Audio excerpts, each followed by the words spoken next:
Hi. Today, in Golden Adventures, I will be talking about Billabong Adventures.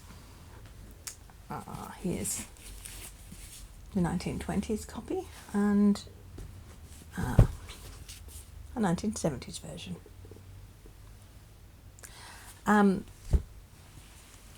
There you go.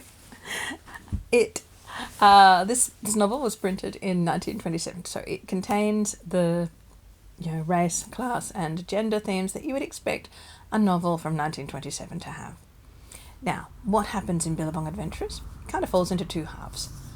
The first half is about the wedding, the second about the honeymoon.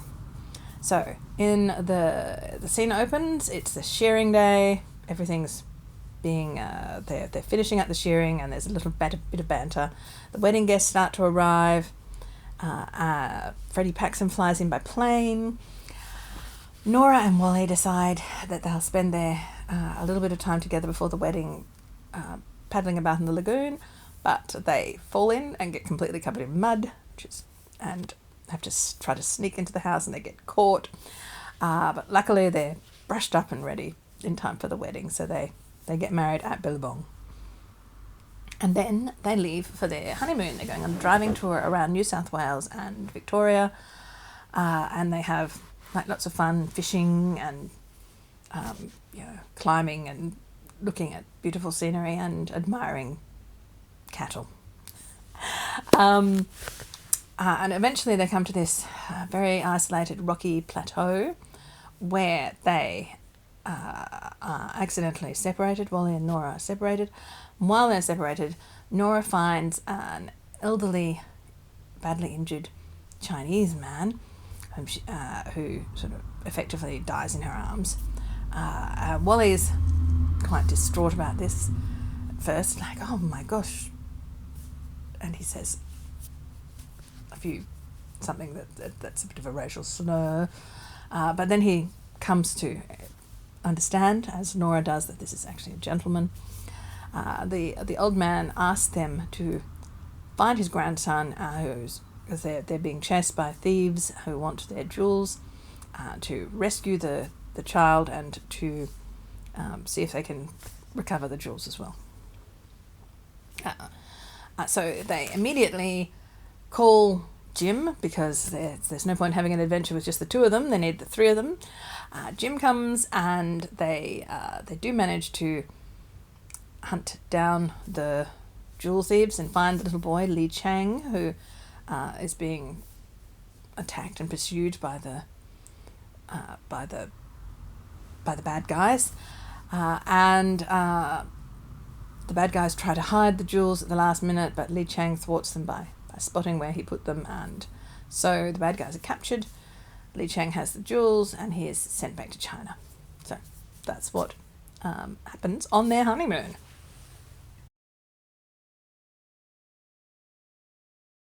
The rescues are essentially, part of the same big adventure. So they find and nurse this elderly dying man, make a promise that they'll help his grandson, and then they do help his grandson, and they manage to protect him.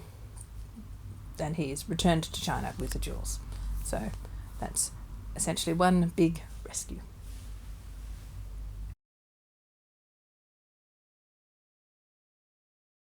Romance. As I have said before, Bruce was not actually keen on writing romance, and she resisted as long as she could.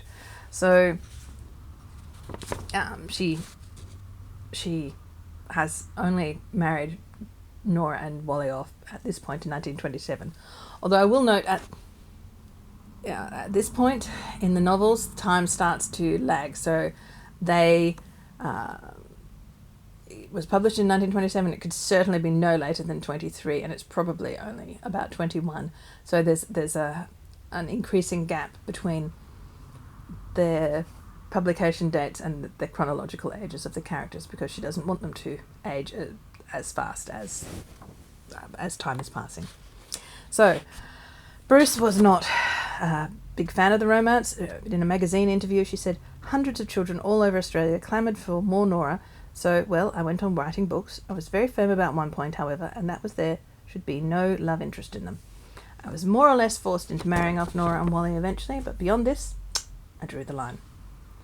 And in order to avoid writing the romance that she didn't want to, she preserves the pretense that she's chronicling the stories of real people. So she writes at the beginning of Adventurers, weddings are supposed to end stories, but because this book is not a love story, the wedding comes out of its usual setting and becomes a jumping-off place for the events that were to follow. This is not to say that it was not a story about people who loved each other, for Nora Linton and Wally Meadows had done that almost all their lives, beginning with a lonely orphan boy's affection for a little girl who'd been kind to him and was half a boy herself, so that when they grew up, the deeper and truer relationship came to them so naturally and simply that it seemed as if it was the only thing that could possibly happen. They were very sure of each other, but, being matter-of-fact people, they did not become sentimental. They lived their love story, but they did not talk much about it. And, as it was entirely their own affair, they did not give me permission to write about it. But, as to what happened to them after they were married, well, that was simply proof that adventures may come to the most matter-of-fact people, and there is no harm in setting down the tale. So that's quite a clever way out of her problem, where she's forced to write about a romance without wanting to, and she just pretends that the characters are real people, and says she's going to preserve their privacy. This book was extremely popular. I think everybody was happy that Nora and Wally were getting married, and so much so that her publisher, Ward Locke, used it to goad Ethel Turner, who was the other great children's author of the time, into returning to her most popular series. They wrote about the extraordinary sales for the volume that contained Nora's wedding, and they used it to poke Turner into doing what they wanted her to do.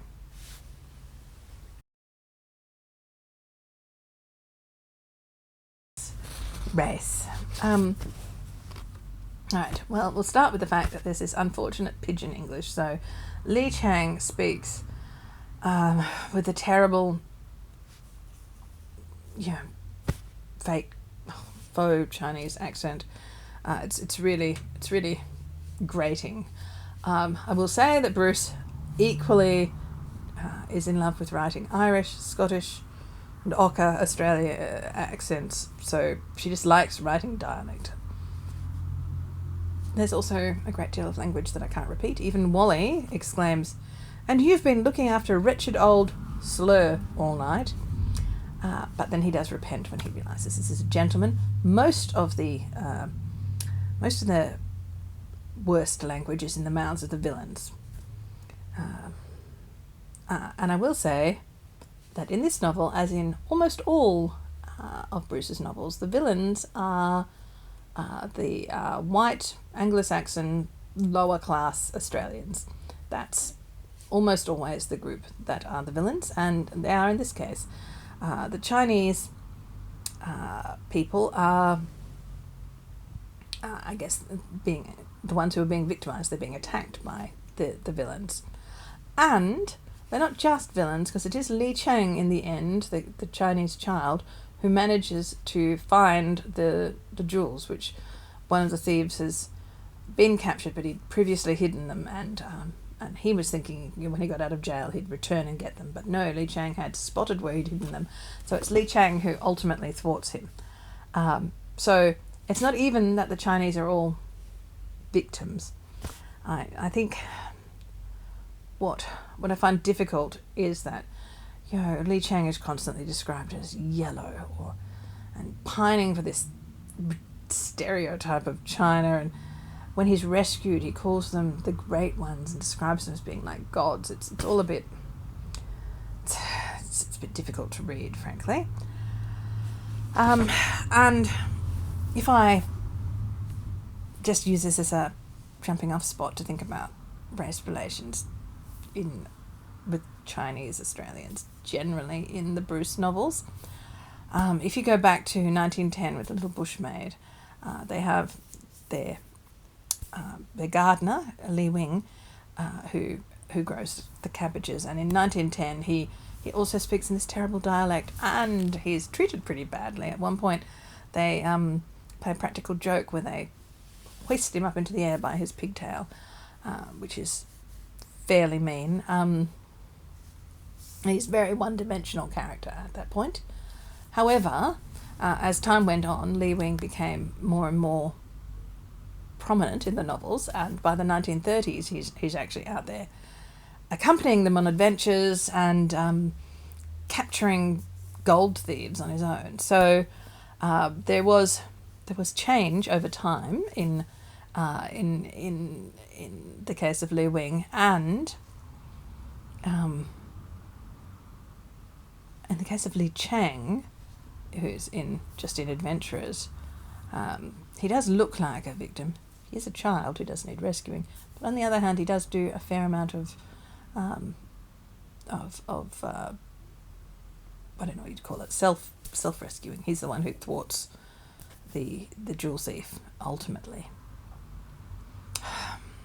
So it's complicated. And as just one final note, I may be reading too much into it, but in the John Marsden Tomorrow When the War Began series, which was written in the 1990s, there's a character called Lee who's Asian, and I can't help but think that is a callback to Lee Wing. Lee is a much more complicated, three-dimensional, well-rounded character, and he's not Chinese actually. He's Thai and Vietnamese, and he has a whole personality and background and is an actual character. But Marsden was very, very fond of Bruce, and I believe that the Tomorrow When the War Began stories, which feature Ellie Linton, are strongly influenced by Bruce's Nora Linton series, and I think that Lee is on a continuum that began with Lee Wing in 1910, and then you get in 1927 Li Chang, who's at least doing things, and then you get to the 1930s Lee Wing, who's having adventures and doing exciting stuff, and then you get through to the 1990s and you've actually got a three-dimensional real character. So there is change over time, and it's interesting to see where these things go.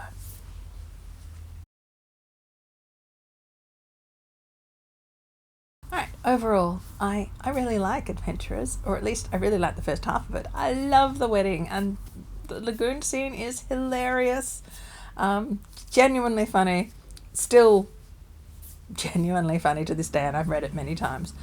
The second half, the honeymoon, I find like I could skip it, and I was thinking when I reread it, I've read this book so many times, and then I realised no, I'd read the first half of it so many times. Second half I usually just don't bother with, because I'm not nearly as interested in them thwarting jewel thieves as I am in them having like funny adventures when they fall in the lagoon, and then deeply emotional moments when they walk into the dining room and they're all together and they're getting married and looking at each other. I like that half. I'm not so keen on the second half.